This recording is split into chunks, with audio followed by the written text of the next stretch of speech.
Hey guys, in this video I'll be ranking the top 10 most common flaws in bodybuilding in a tier list format.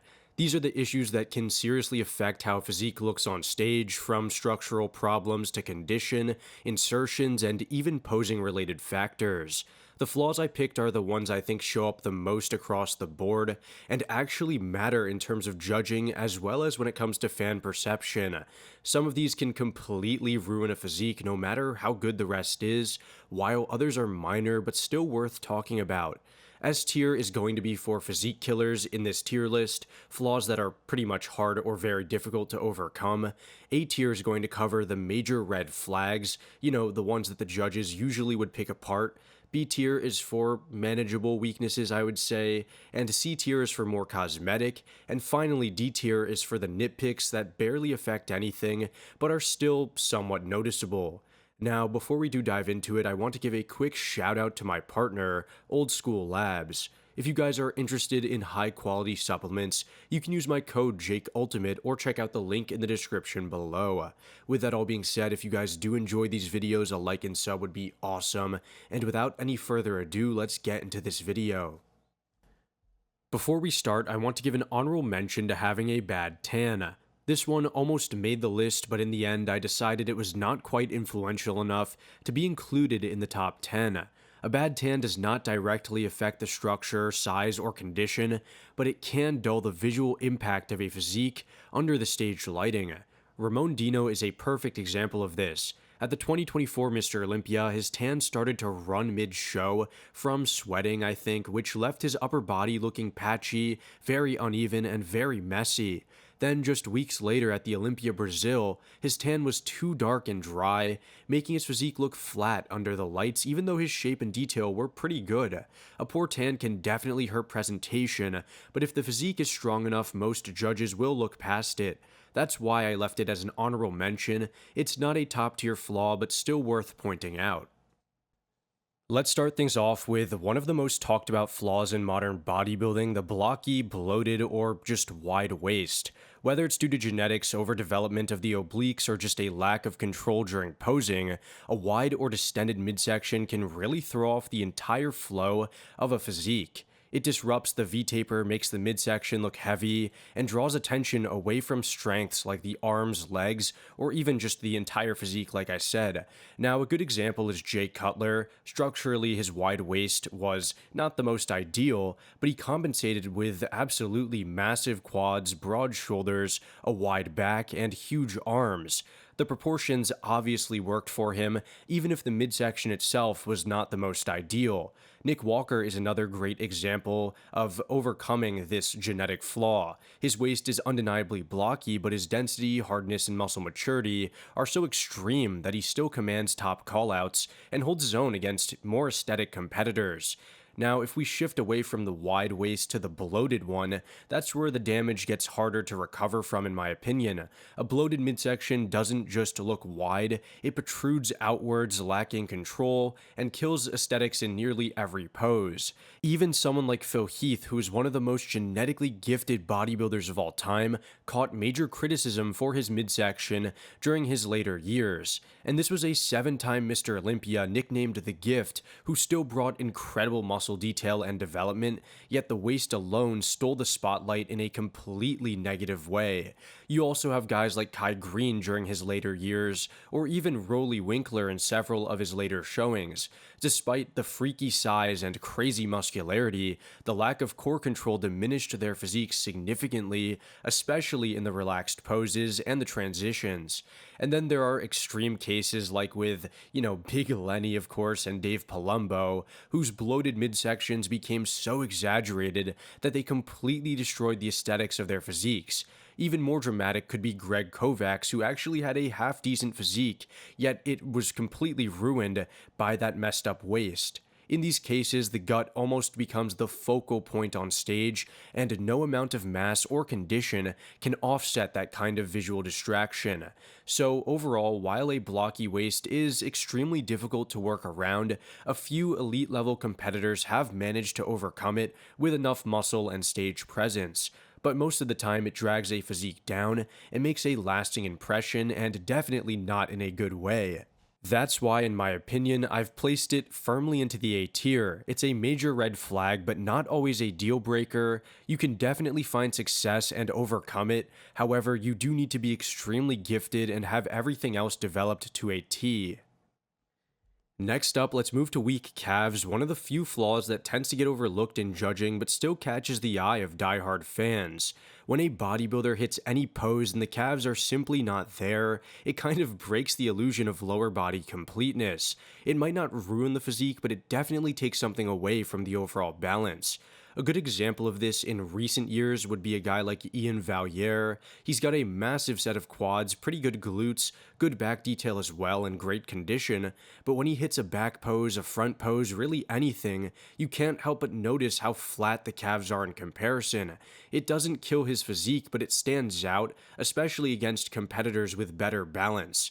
Another interesting example could be Wesley Vissers in classic physique. While not as pronounced as someone like Ian Valliere, he definitely doesn't have the best calves, and there is definitely a noticeable regression. Actually, when he first started, making some noise in the bodybuilding scene, he actually had a really solid set of calves that complemented his golden era aesthetic. But more recently, they've almost disappeared, as I just said, and whether it's due to changes in training, genetics, or just being outpaced by other areas, the lack of calf development has become more and more obvious, especially for a guy whose entire brand is built around symmetry and classic flow. Now, even back in the late 2000s and early 2010s, you had a legend like Dennis Wolf, who had insane width, some of the best quads ever, but was often criticized for having extremely underwhelming calves. And despite that, he still cracked the top Olympia lineups more than once. I guess the pattern here is that you can definitely succeed with weaker calves. It might lose you a few points on the completeness, but if everything else is there, like the size, condition, stage presence, everything else, it usually won't knock you out of contention. So for that reason, I'm going to be placing this one into the C tier. It's a flaw that is definitely noticeable, one that you would definitely want to fix ideally, but it's not a deal breaker for competitive success. Now, let's talk about a flaw that you almost never hear judges mention, but once you notice it, it can be really hard to unsee, which are weak forearms. Out of all the flaws on this list, this one probably matters the least in terms of actual scoring, but it still affects the overall visual balance of the physique, especially in poses like the crab most muscular, or the side chest, or even the front and, rear double poses, when everything is fully flexed and on display. One of the most obvious examples of this has got to be Kai Green. His biceps and triceps in certain poses are absolutely enormous, some of the freakiest arms of all time, especially from the front, but his forearms never quite kept up. In his crab most muscular, for instance, there's this dramatic drop-off between his upper arms and his forearms, which slightly breaks the flow, even though his physique is otherwise overwhelming. And yet Kai was still a very much consistent Olympia top contender, so clearly it didn't hold him back competitively. Andrew Jacked is another good modern example. His structure is elite, his lines are clean, and his upper arms are massive, but the forearms, they're noticeably thinner, almost lanky in comparison, and this throws off the illusion of arm density and completeness, especially in the front double or the side poses, where the imbalance becomes even more obvious. At the end of the day, weak forearms are more of a visual blemish than a competitive liability. You can absolutely win big titles with them, and most judges will not penalize you for it unless it's glaringly out of proportion. But to fans and fellow bodybuilders, it's still something that can stick out in an otherwise very dominant physique. That's why I've placed them into the D tier. It really doesn't affect placings, especially today, but once you notice it, you definitely can't unsee it. Moving on to a flaw that's often subtle but becomes very hard to ignore once you see it, and that would be bad insertions. This includes high lats, short or flatter biceps, high triceps, chest gaps, and even short outer quad insertions that limit sweep. Basically, I'm talking about the attachment points of the muscles and how they affect the fullness, shape, and overall flow of a muscle and consequently the physique. Going to some real-world examples, you have Derek Lunsford, who is one of the best bodybuilders right now, but even he has relatively shorter biceps with a flatter peak. It doesn't stop him from being elite, but it's a detail that breaks the illusion of fullness in the arm shots. Even Martin Fitzwater isn't immune to this, and he arguably has one of the most complete physiques right now, but you can definitely notice that in the front double biceps, for instance, his biceps don't really look all too impressive. Now, for chest insertions, you can look at someone like Carlos Thomas Jr. He's insanely muscular, but his pecs are split deeply down the middle, creating a gap that is really jarring to look at in certain poses. When it comes to high triceps, or flat triceps per se, someone like Sean Roden or even Ian Valliere comes to my mind. Their triceps sit very high up on the arm, leaving a little bit of empty space that flattens out the look in poses like the side triceps or even the most muscular. Then you have high lats, which are, in my opinion, the worst insertion to have, and this is a big problem for guys like Akeem Williams or Sergio Oliva Jr. No amount of size and thickness or training and dieting can change the fact that their backs lack that low inserting look from the waist up, which completely hurts in both the rear lat spread as well as the rear double. Even short quad insertions, like when the outer quad sweep stops high up on the thigh, can limit the visual flare of the legs even if they're pretty big. Take Nick Walker, who has some really massive and well-developed legs from the side and rear, but the front is lacking that outer quad sweep, and this is obviously a glaring flaw. That all said, when it comes to having bad insertions, the fact of the matter is that it's almost always entirely genetic. You can train like crazy and build size, but you can't change how high your lats start or how short your biceps are. That said, it is pretty rare for someone to have bad insertions all over. Most guys might have one weaker link or just a few, but still have enough strengths elsewhere to create a very balanced look. That's why this flaw would land in B tier, because while it is noticeable and can hurt a physique visually, it's usually isolated to one or two, maybe three areas, and can often be worked around. Now let's go to one of the most serious flaws in bodybuilding: torn muscles and long-term injuries. These can have a dramatic effect on a physique, especially when the damage is obvious and alters the flow, symmetry, or shape of a body part. But despite how extreme this flaw can be, I've placed it lower than you might think because in rare cases, we've seen elite competitors overcome it and still perform at the absolute highest level. Take Dorian Yates, for example. He tore his biceps in 1994, continued competing, and still won the Mr. Olympia, not only that year, but also in 1995 and 1996. Then in 1997, he tore his triceps just before the show and still walked away with his sixth and final title. The injuries were clearly visible, but his level of size and condition and general presence were too much for the rest to handle. Another incredible example is Branch Warren. In 2011, just months before the Olympia, he tore his quad completely off the bone. Most people wrote him off, but by early 2012, he was back on the stage and went on to win the Arnold Classic. That kind of recovery and comeback is almost unheard of.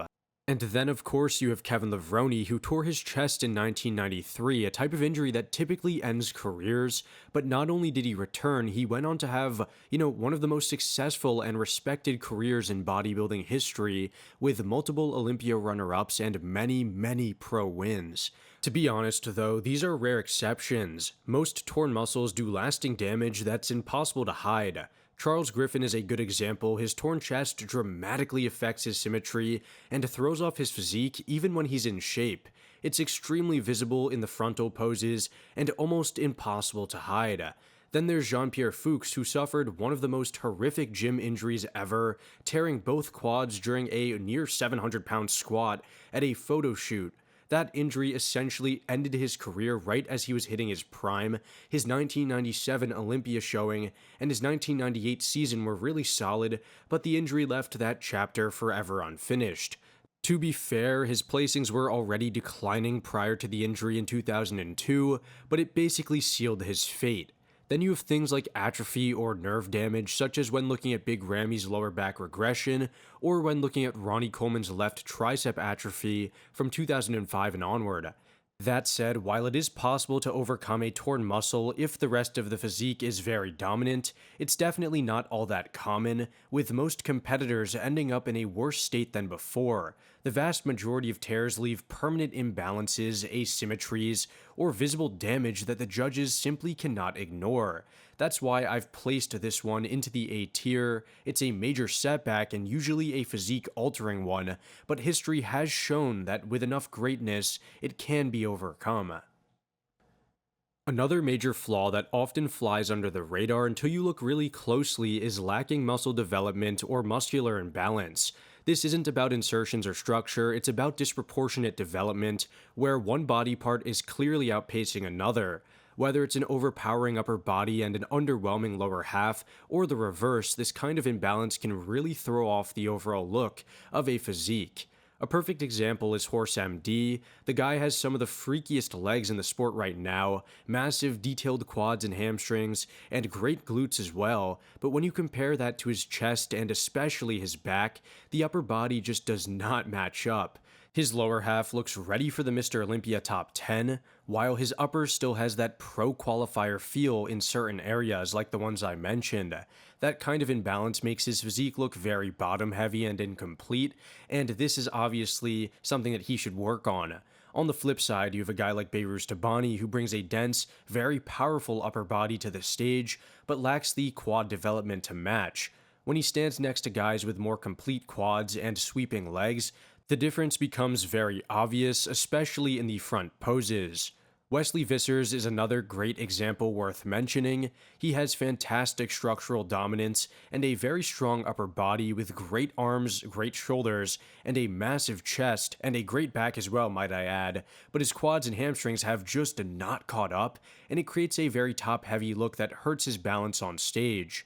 His classic physique potential is still there in my opinion, but the lower half is clearly lagging behind.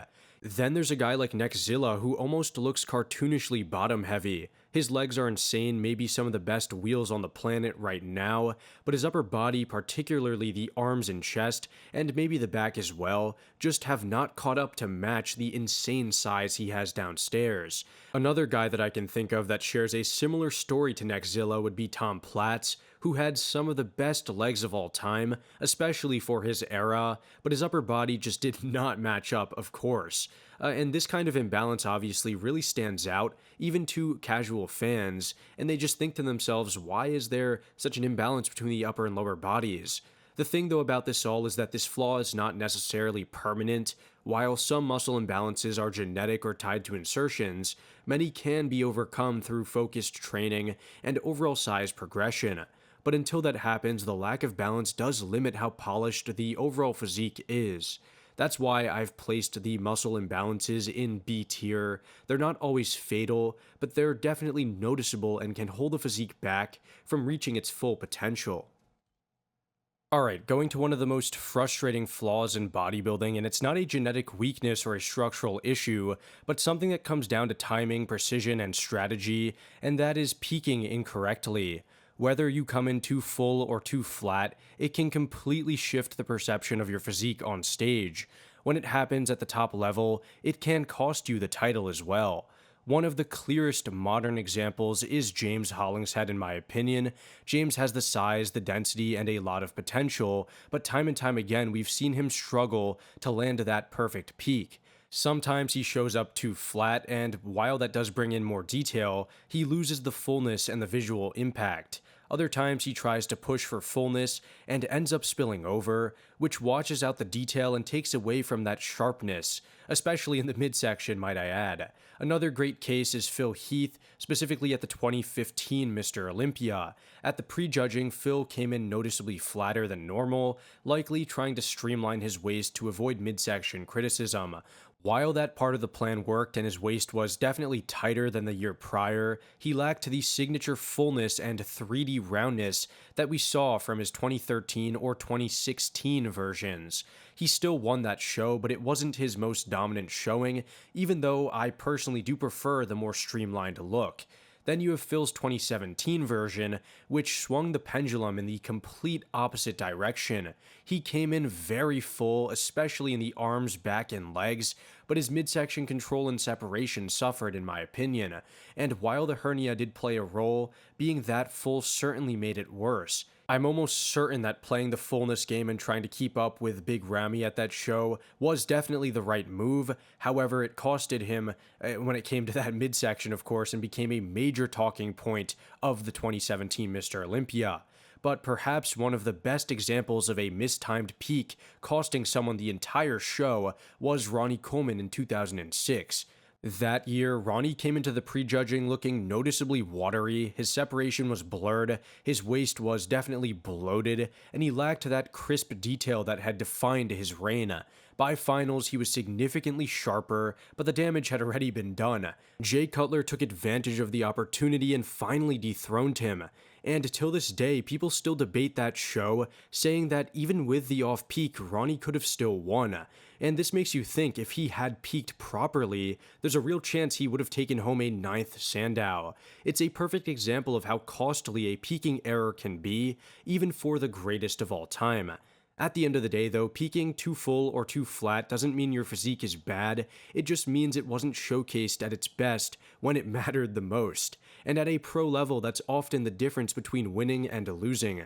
That's why I've placed a bad peak in the A tier. It's not a permanent flaw, but one that can definitely sabotage even the best physiques ever when you miss the mark. Here's probably the most influential category when it comes to flaws in bodybuilding: bad condition.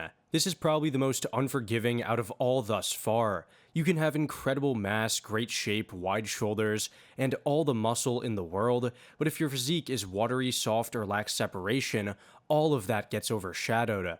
Whether it's watery glutes, a washed out midsection, unseparated arms, or chest with zero striations, bad conditioning is the quickest way to derail an entire prep.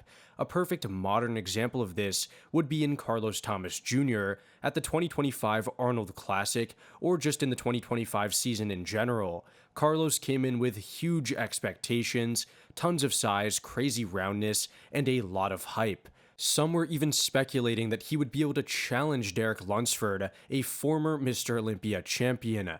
But once he stepped on stage, it was immediately clear his conditioning just was not there. He looked soft, lacking separation, and his glutes and midsection really had not a lot of detail. Despite his structural gifts and tons of mass, Carlos ended up placing near the bottom, and it was entirely because of his condition.